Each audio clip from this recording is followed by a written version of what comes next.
Magandang araw kaibigan, welcome to my channel. Ang karunungang mula sa Diyos. Santiago 3 verse 13 to 18, sino sa inyo ang marunong at nakakaunawa? Ipakita niya ito sa pamamagitan ng wastong pamumuhay na bunga ng kapakumbabaan at karunungan. Ngunit kung ang naghahari sa inyong puso ay inggit at makasariling hangarin, huwag ninyo yang ipagmalaki at huwag ninyong ikaila ang katotohanan.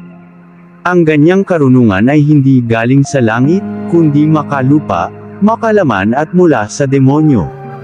Sapagkat saan man naghahari ang inggit at makasariling hangarin, naghahari din doon ang kaguluhan at lahat ng uri ng masamang gawa.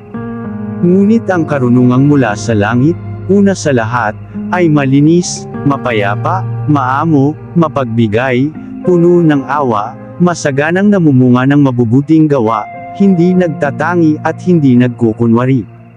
Namumunga ng katwiran ang binhi ng kapayapaang itinatanim ng taong maibigan sa kapayapaan.